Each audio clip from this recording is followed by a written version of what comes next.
Does it work? Can you hear us, even at the back? Thank you. So, my name is JV, I work at mediarithmics. Mediarithmics works as a CDP in equal measure with media. We work with about 100 media owners and retailers. Not quite 100, but around 70. When they approached us to do the great debate, we accepted. Now I slightly regret it. But basically, I'm the moderator, and we're going to try not to answer the question, no mic drop, but to add value to the reflection around Offsite, whether it's a real channel or is it just the buzzwords. So if it was less hot, we would be standing and battling, but we accepted to sit. It's more relaxing.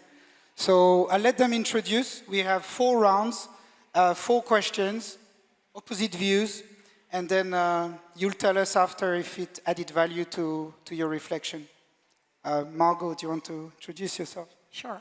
Morning, everyone. So my name is Margot. I'm French, as you may guess from my name, as well as my accents. I work for the Westfield Rise. I don't know if you know Westfield Rise. It's basically the retail media agency of the group Westfield. I mean, you must all know about Westfield Stratford City, Westfield London, or Westfield White City, as you guys are used to call it. And basically, what we do at Westfield Rise is that we offer to all the brands and the retailers some retail media solutions in order to improve their in-store performance or their awareness. And so I'm super excited to take part in this big fight with my colleague from Channel 4, who will later introduce himself. Thank you, Margot. Hi, everyone. I'm James. I work at Channel 4 in the ad operations team. Delighted to be here today. I hope you're all enjoying your manual air conditioning in the room as well. But yes, pleasure to be here. I hope you all guys know what Channel 4 is, so I won't go any further. So full disclosure, we work with both companies, so it would be very bad taste for me to actually take a side, right? So that's going to be my guiding principle, trying to preserve the relationship here. Question 1. The numbers, says that Offsite is the fastest growing channel of retail media. But does that make it a channel? Or is it just like a hype, right? To start by answering the question in the title. Margot, do you want to go first? Well, I think the question doesn't relate to me. The market has already given his say. I don't know if you've seen the study that was published by eMarketer, it was last March, which basically forecasts that by 2027, almost 1/4 of the retail media investment will sit into Offsite. And Offsite will actually continue to grow by at least twice the rate of on-site retail media. So clearly, this is not a hype. And I think we're starting to see that budgets are investing at scale into Offsite retail media. And actually, we are really seeing it, playing it out at Westfield. So as I said, Westfield, we are a physical space. So we have this Offsite physical retail media that makes it quite a unique category on the market. So for instance, if we take the example of a TikTok shop who came at Westfield Stratford City a few months ago, and basically they didn't run a classic retail media campaign, but they did a full end-to-end experience to our visitors. So first, they started offline. So they said, okay, let's do a live stream with creators, let's do some product discovery, some really social media engagements on our digital platforms, and then let's anchor it into the physical world by using our Westfield audience. And they actually did a pop-up with 8 K-beauty brands, with the objective was to be known and to engage the visitors with their products. And the results were quite striking, which shows the importance of Offsite retail media. We saw that not only they had more than 500,000 views on the pop-up when they came to Westfield Stratford City, but we also see the real connection between digital engagements and real-world behaviors. And I think this is where we need to take into account the Offsite, is that it actually drives real-world customer behaviors. So it should not be taken as a channel operating in isolation, but it should be more seen as a real driver of influence in real-world behaviors. And to answer your question, I think this trend is real. It's a reality that is not perfect, because we know that in the physical world we are not able to close entirely the loop, but it's perfect enough to justify for the advertisers that our channel is effective and that they can demonstrate results. And I think we really see it as the budgets are now increasingly going into this offsite physical world. Solid response. I don't know, I'm curious what James is going to... So this is a challenge. Saying retail media on the retail media stage is just a buzzword, but I'll do my best. So Channel 4 has been working in the retail media space for 5 or 6 years with our partners Tesco, dunnhumby, Nectar and Boots. And it is part of our sales strategy and has been part of our sales strategy. However, it is only part of it. It is not the most important part, and it's not the whole solution, is what we think. We have had it for 5, 6 years, but it hasn't been quite the gold rush we would have anticipated. And we're sort of trying to answer that question, why? Because there is a lot of going for it. There's a lot of customer data. There's a lot of first-party data. There's a lot of good use cases for it. But growth in the retail media space doesn't equal maturity. So it's growing fast, but the execution is still struggling, certainly in the broadcast space. There needs to be more standardization. That means the market is still too fragmented. Hopefully, over time and over the next few months, those resolutions will be resolved. But TV and linear, and certainly streaming, we're trying to attract new advertisers, and it works as part of a broader strategy. But we need to make it a simpler and easier execution for those advertisers, a bit like what we've been doing and just launched recently with Sky and ITV in the UK marketplace universal ad space, where we're trying to attract those new advertisers, making it easy, simple, and simple to execute and bring those money on. So whilst it's important, the market is still fragmented. There's multiple clean rooms. The measurement standard is still very different. It needs greater standardization for it to grow more. So whilst it's important, it's only part of it. Yeah, from our window, you know, not taking side here, remember, but I see that I tend to think that it is a channel, but it's too fragmented to really take off. And I just wanted to call the collective memory of the last few weeks. There's been a few announcements in the sense of what you say, like reduce the fragmentation, a single point of entry to a retail media proposition. I think SMG and RMX have announced something like that. Our client Carrefour and Limitel is definitely working on this to do cross-retailers audiences, right? And facilitate the buying of retail media. So that's one done.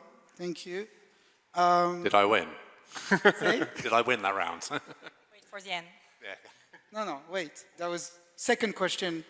And I think this one is also controversial. Who owns offsite retail media? Right?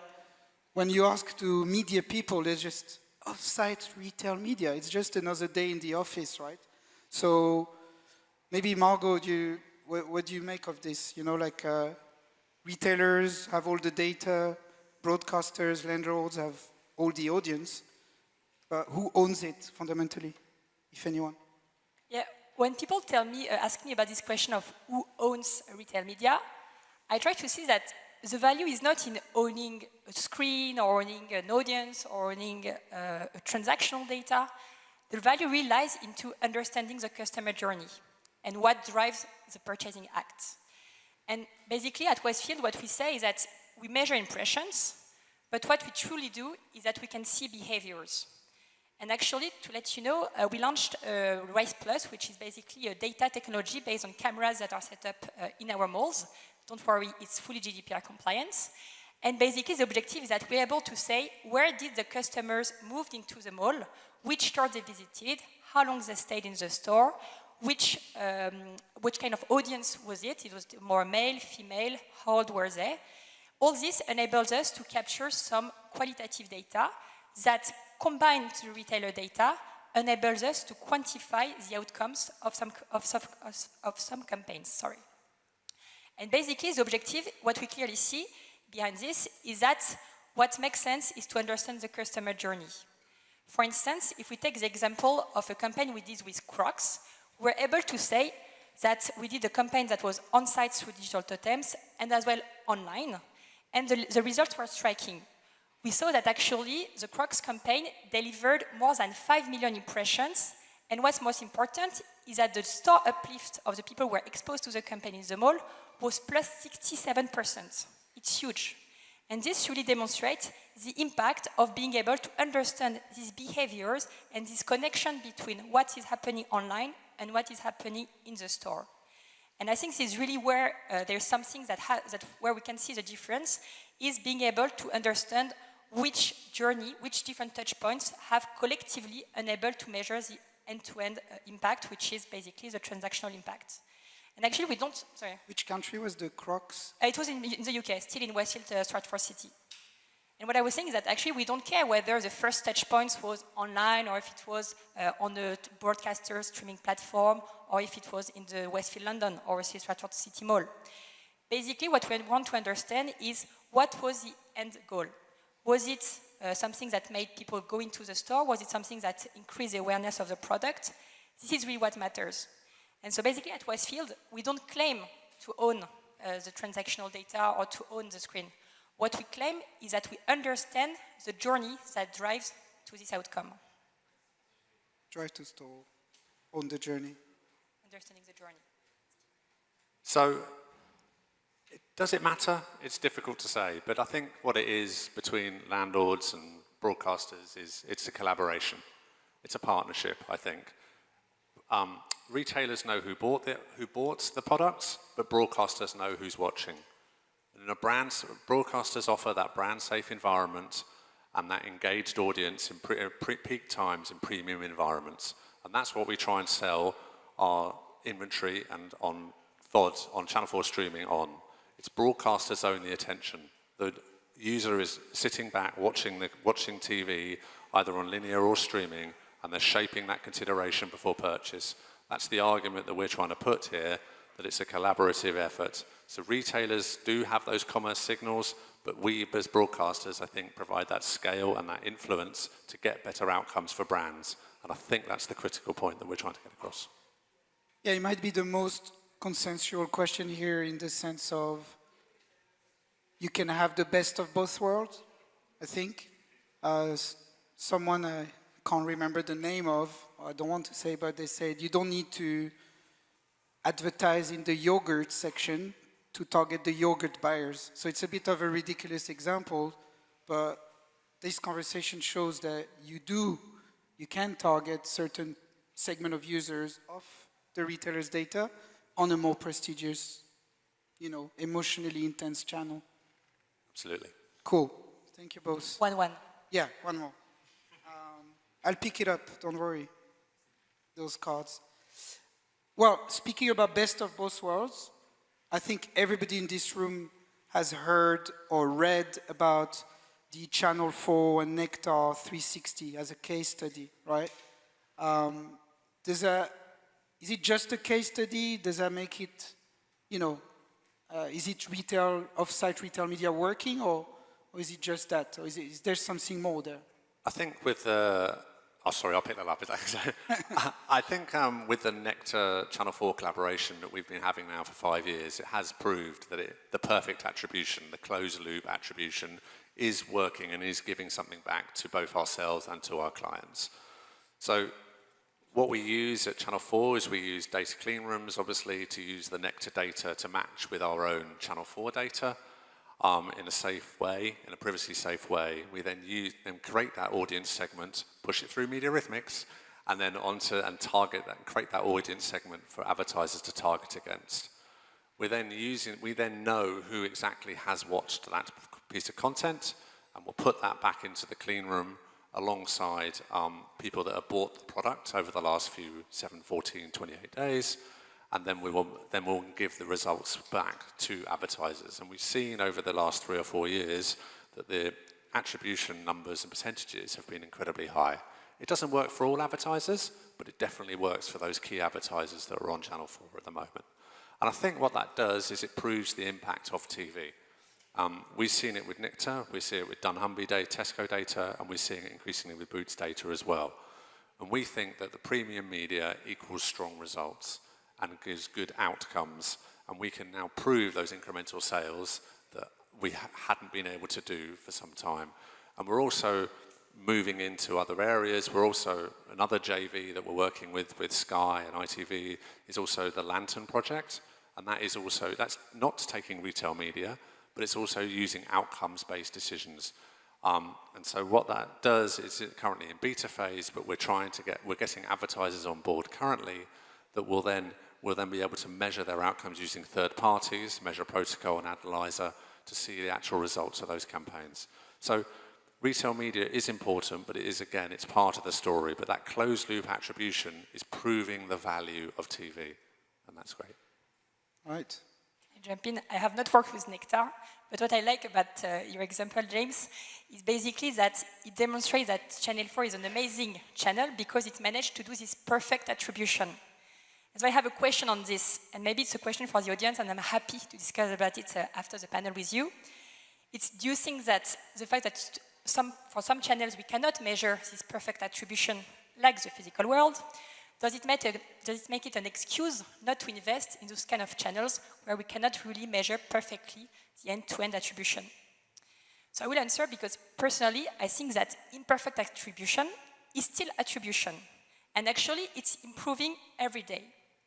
So for instance, what we see is that at Westfield we try to manage this imperfect attribution by first connecting the dots between our first-party data with the retailer's feedback. So for instance, when the campaign is being run into our malls, we are able to say how many people were exposed, what kind of people were exposed to this campaign, what was the drive to store, and then combining it with the retailer feedback, we can manage to get these quantifiable outcomes of this campaign.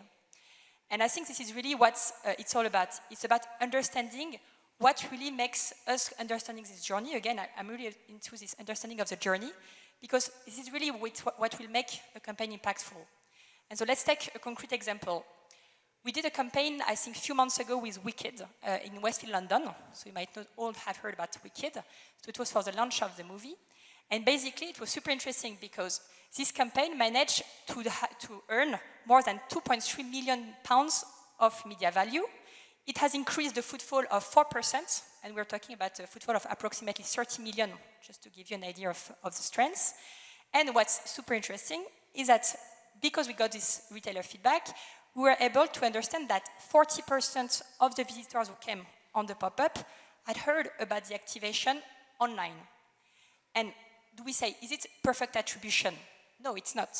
But is it a robust evidence that demonstrates that in-world and real-world activation is being influenced by offsite channels such as digital campaigns? And yes, the answer is yes. And I think the objective is really to understand that even though we don't have this perfect attribution, we can still understand the impact of different channels that we are collaboratively putting together. And if you remember, actually, 10 years ago, the digital marketing didn't have this perfect attribution, because measurement solutions are actually improving alongside the channels. So what matters is more the direction of travel than actually the current status. And I'm pretty confident that in a few years' time, the physical offsite channel will be as reliable and as perfect as other channels that are more mature. So yeah, so my point was just that. So if you believed in perfect attribution, exactly. Now you don't. And what matters, but what really matters for me is more to be sure that the retail media buyer has the confidence that when he's making an investment in this kind of harder to measure off-site channels, he knows that he will have the outcomes that he wants in terms of awareness, drive to store, or transactional data. No, thank you both. But on the measuring in-store transaction following an ad campaign, anyone with a store, there's no technical hurdle today in measuring or in connecting an ad exposure, let's say on TV or else, with an in-store transaction. Anyone with stores and loyalty cards, you know, where the adoption is quite high for loyalty cards if the loyalty program is well done. Yeah, we have some clients who do that systematically. They do it at scale for every single campaign, like digital retail media campaign on all channel. They're able to demonstrate, you know, physical conversion in store, in which store, by who, etc. So perfect attribution exists. But looking into the future, and that's the last round, I haven't seen the 5-minute call, so we're good on time. You know, we won't settle that debate today, but is it a threat or an opportunity? Like, it's an opportunity, but with conditions is where we sit and where we think we are. It obviously, anything that brings in new money or incremental money to broadcasters is going to be welcome. So, but it has to be on our terms, is the argument that we want to put. It's like we've spent decades with audience trust, trying to gain that trust in those premium environments, which people do have to pay for, I accept that, but it's not what we need to, we don't want to hand that over straight away.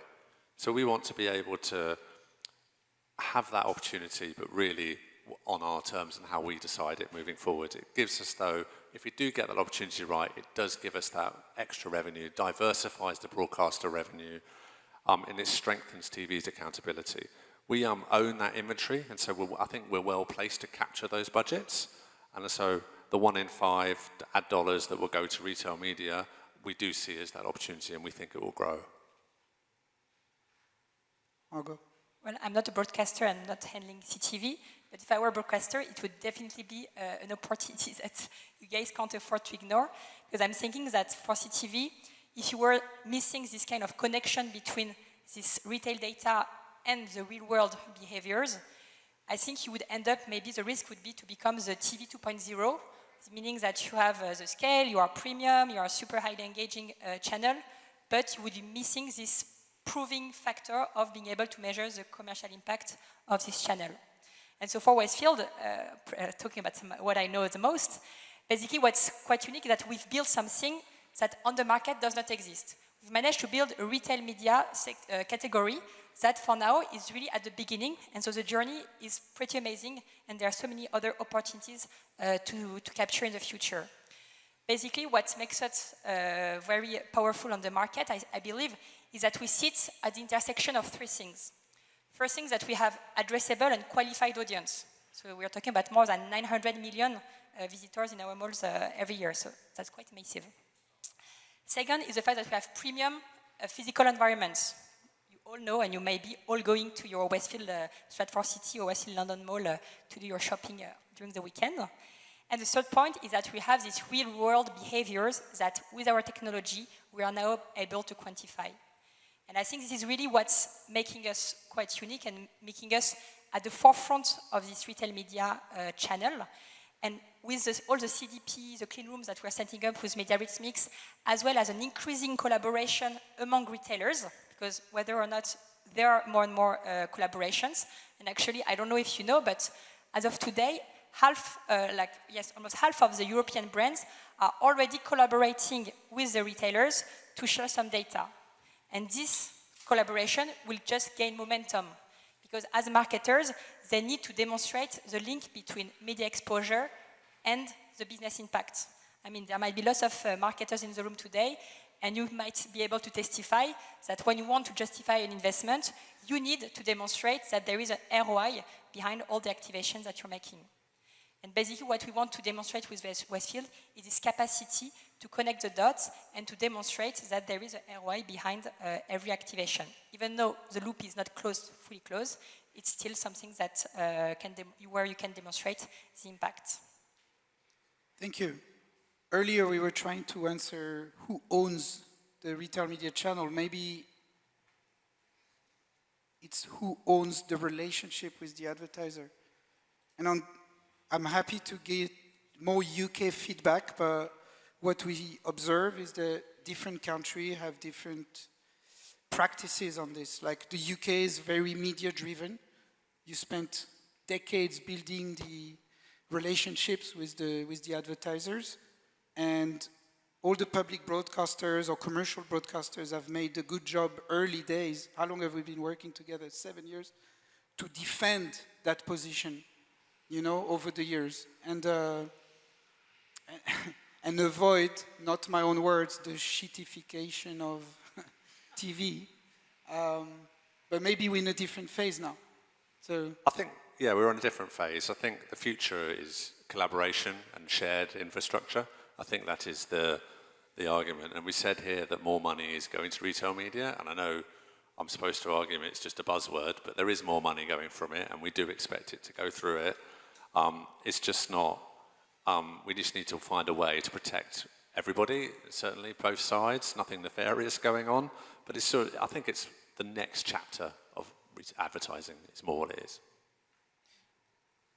A comment? Yeah, go ahead. Yeah, I think we have 3.5 minutes, as long as... Because actually I had a think on this nice question and this interesting question of is it real channel or just a buzzword? And I think actually the question is not if it's real or not. The question is more to understand if broadcasters, retailers, landlords, publishers have made the right partnerships, data collaboration, and have the right data and measurement frameworks to be ready for this next phase of media that is ahead of us. And I don't believe that retail media is entering like a new channel. For me, it's more like forcing the existing channels to prove their value in the same way. And this is, I think, what's real and that's ahead of us, so let's be ready for that. Yeah, no, and so I've been signals that we are soon running out of time, just enough time to conclude really is that, you know, it wasn't a bloody battle, you know. I think the conclusion really, and that's at the core of what we believe at mediarithmics, it's a convergence. It's a convergence model being built. That's what a commerce CDP enabled. That's what we enable every day in this country, but also in the rest of Europe, to not just get the best of both worlds, but I think in each market we see initiatives to build alternatives to the big tech. So I know it's easy to be here and say, oh, look at the big tech, the big bad Amazon and the big bad Google, but truly they capture market share, right? So it's about how other significant players in those markets manage to have a competitive offer in terms of audience targeting, measurement, and the whole thing, and you know, have alternatives to walled gardens and big tech altogether. So yeah, if you're on that path too and want to continue the conversation, yeah, we're going to be around drinking coffee. Thank you very much.